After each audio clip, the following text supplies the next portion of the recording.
Hello friends, welcome back to my channel, welcome if you are new. Today we are going to be doing my June TBR. I don't know where my phone is, so what we're going to do first is go through some of the books that I have around me so that I can get them on my TBR card. The way that I normally do my TBR now, NBR, TBR, is that I have a bunch of books that I've started, series I've started that I want to continue, that are traditionally published. There are some indie books that I had on like a priority list for the year that I pull from, and I have my 12 books, 12 prompts. Every other month I have the podcast book, and then there are a couple of read-alongs that I've chosen to read along with, but I don't host.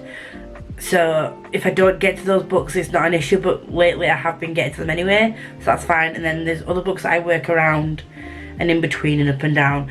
So then the next month in June, I don't have any read-alongs, readathons, sorry.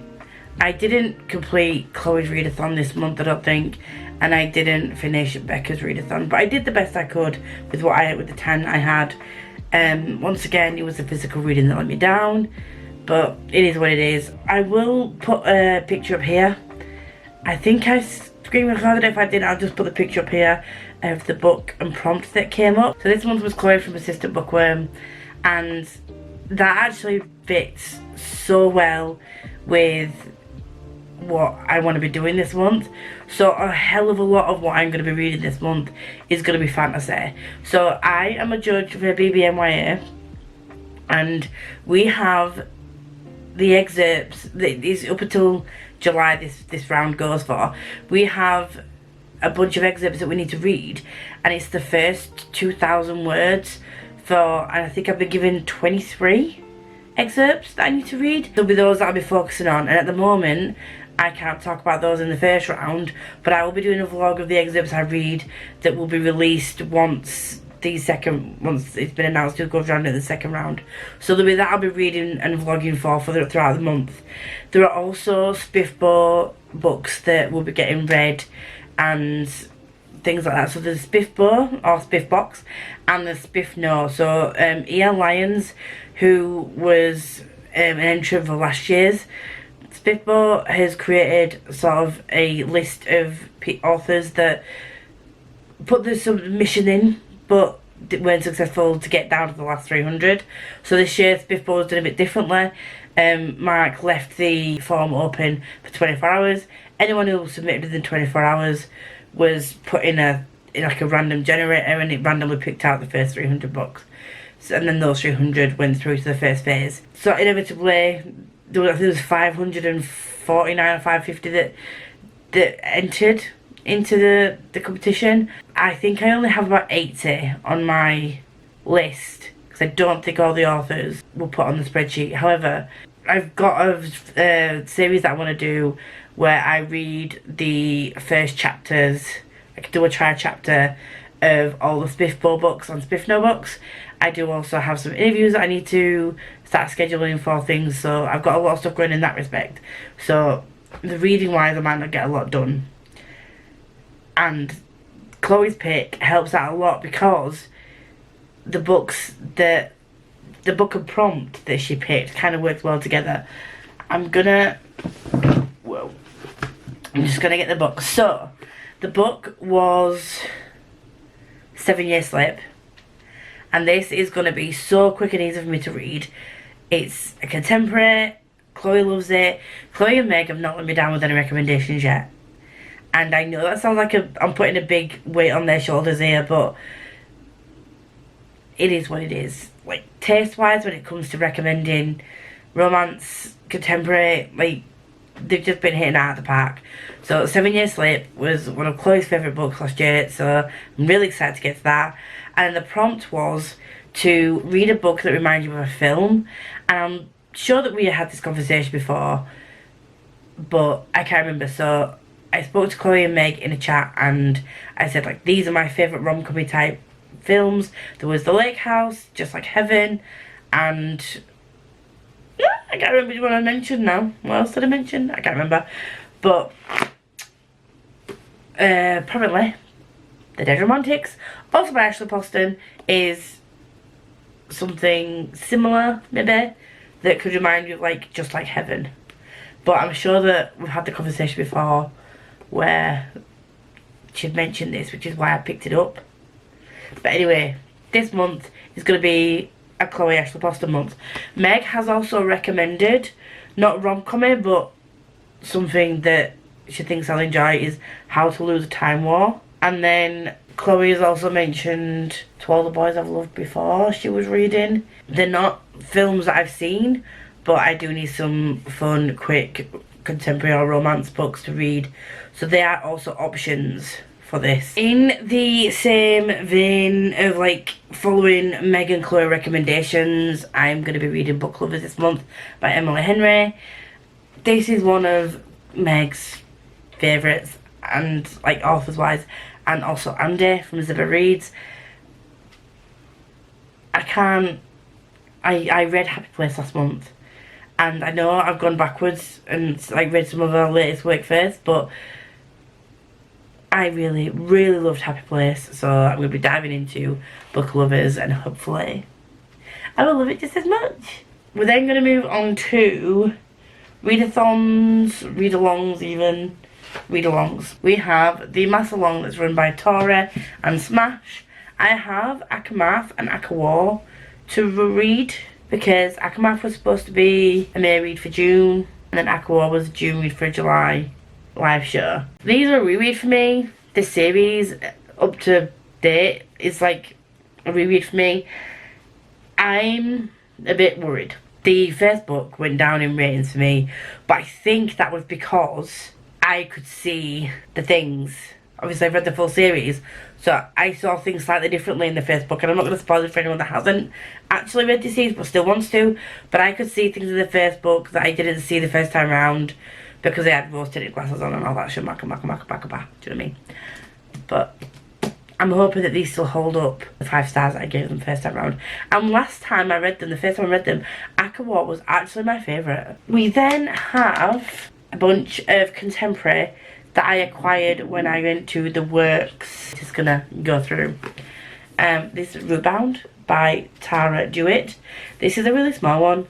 And like I said, I have a lot of fantasy to read this month, and I'm going to show you some of the fantasy I want to get to, and you'll also understand why I'm picking up all these contemporary as well, because they be thick and they be chunky. We're going to go for Icebreaker. I've heard this is really good. I've never read a sports romance, I don't think. Who is she? I don't know, but we're reading this by Hannah Grace, and then we're reading First Down by Grace Riley, another sports romance, and a small one. And then we're going to try and read Collide by Balcabra. And this has Spry Digits, Stencil Digits, with the, I'm guessing they're the main characters' names on it, Summer and Aiden. And I got them because I saw Meg pick it up and I saw there was Stencil Digits and I was like, ooh. Those are ones I also want to get to. So I read the first story or first volume in the Story of Evil by Tony Johnson. I didn't have time to read the full 1,500 pages that it is before the review was supposed to go up, but I've read the first story and I will be making my way through them in the month of June and onwards. I'm going to read them story by story. I think the best thing to do would be to split them up into the actual volumes and read them that way, because thinking of going into a book that big on my Kindle, it's just been overwhelming a little bit. So far so good, I'm enjoying it, and I will be continuing with that. But that will be one I dip in and out of. The Tome of Harren by Damian Francis. This is another author that we're doing a tour for. This is a purely physical read, and it's also a chonker with teeny tiny writing, and it's over 600 pages. This is the writing inside. When I got this, it was an early review copy. It's like ages ago. It says, whenever there is darkness, know that there is also light. You just have to look around. Happy reading. I love this. And it's supposed to be a grim dark book, so I actually really like the fact that it's written that in there. Price of Power. This was on my indie reads for last month. I've been meaning to get around to this for ages. I'm so sorry. There's Joao Silva and this. And Damian Francis, to be honest. There's quite a few that I've been meaning to get around to. Because they're purely physical reads, it scares me. And they're not small, because these are tall as well. I don't know why I'm tapping it like it's going to suddenly shorten. But this is quite a tall paperback as well. And this, page count wise, it's not actually that big. It's like 480 pages, but it's tall. It's still intimidating. I'm partway through Return of the Knights, which I'm really enjoying. 10 out of 10 do recommend. I would like to get onto The Fall of the Giants by Gregory Kintaxis, which is the second in the series. I wanted to get up to date so that I can just jump straight into book 3 as and when that comes out. So I can actually be up to date with the series. So far, like, I'm loving the audiobook for this series as well. Started reading it physically, then I realised there were an audiobook for it. And then I snagged it. I was like, get in my basket. And it was done. There are a couple of others that I do want to read this month for reasons. So first up we have Bloodwoven by J.G. Terrell. I think that's how you pronounce his surname. I'm really sorry if it's not. But this is one that we at Indie Book Tours is doing a tour for. We don't have to take part, and I say this all the time, we don't have to take part in the tours for the authors that we work with. But there are certain books that come through and I'm just like, I've got to do it. I have to. This is one of them. Most of the tours I've taken part in, or I'm still actively reading the books. It tells you something, doesn't it? It is out now, so you can grab yourself a copy. It looks great. I'm not telling you any of the synopses for this, because most of what I read is just on vibes, okay? And finally, I do want to get to A Blood and Fire and Of Darkness and Light, because I want the Bound and Broken series vlog to continue. I read The Fall very quickly, and then I haven't read these two, but I just know that I'm going to be broken into a million pieces when I have to read the trauma again. And when you really fall in love with characters, you don't want them to hurt, do you? You don't want the trauma, but when you reread books, you know what's coming. These are also chunky boys. First one, not so much. Second one is a behemoth. Then there's a novella that I need to read, and then we go on to The Brick, that is of War and Ruin, that I've not yet started yet. And the audiobook is just so long. The book is so big. I feel like I might get like a wrist sprain holding that up. It needs to be carefully handled with both hands. There's no way. You need some serious wrist strength to hold War and Ruin up. But we're just not going to go there. We're not going to do that. That's it really for physical reads. There are a few. Let me just get my spreadsheet up. The podcast book for this month is Meanie and Meanie. Eeny Meanie. Meanie Manie. It is Meanie and the Undead by In McCaw. We're going on vibes. Another one that's just one that me and Jen both want to get to. I feel like the podcast books, I don't mind like going out of my comfort zone a bit. I think 9 times out of 10 that's been helpful for me in like reading outside of my comfort zone. Hasn't always worked. Restless Dark we don't talk about, but a lot of them have worked for me, so we're gonna go with it. Meanie and the Undead are both ones we both wanted to get to, so we're gonna read that for June. That will go live on the podcast on the 1st of July. And then we're gonna do my polls for, let me just get my number generator up on my phone. I need to find my phone. Let's get number generator up. We're gonna go 1 to 18, which is gonna be the indie books. If 3, 4, 9 or 10 come up, then we'll rejig it, because I've already read them or I'm in the process of reading them. So let me just turn my brightness down so it doesn't blind you. We're gonna wait for it to focus, and gonna go.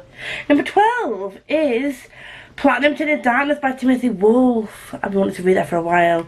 We're gonna move on to series I need to read. So I have 27, 24, but this one I've been doing better with than my indie ones. But 24, and if we roll a number that we've already read, we're gonna roll again. So let's focus. 4. Discovery of Witches. We've unhauled that one. 7.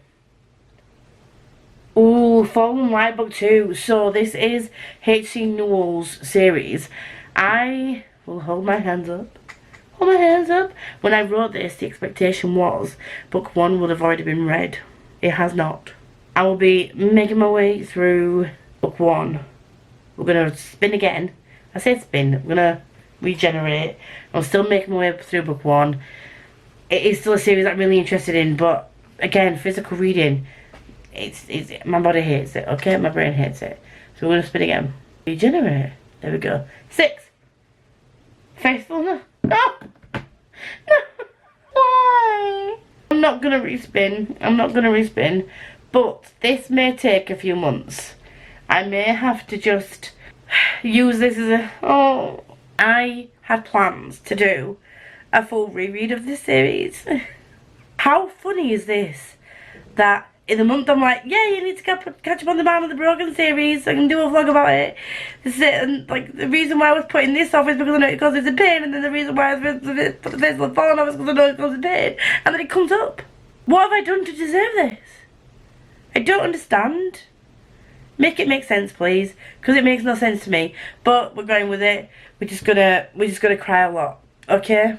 Malice. Malice. We're gonna start with Malice again, because it's for a vlog anyway, and I needed to reread them before I got to book 4. If you see me crying a lot in my vlogs, no you didn't. If you see me puffy-eyed in all my vlogs, no you didn't. Okay? We're just gonna go with it. Everything's fine. I'm fine. I don't know why my voice is so squeaky. I'm fine. It's all good. We're just vibing here over it. Look, I'm fine. Everything's good. That, my friends, is what has been chosen. The numbers generator has spoken, and we're gonna circle that, because what I'm gonna do is next month I will still roll, like spin again, generate again, whatever I'm gonna call it. That now is a vlog that I'm gonna have to bring forward. I was gonna wait until I'd finished Ryan Cahill's reread before jumping into that, but you know what? Let's just do it. Let's bite the bullet. Me and Lord Squidly have got this, have we not? Have we not? We have. Look, he's smiling. He's smiling for me, so we've got this. Absolutely. Mental health is totally in tip-top form. We are gonna survive, aren't we? Yeah.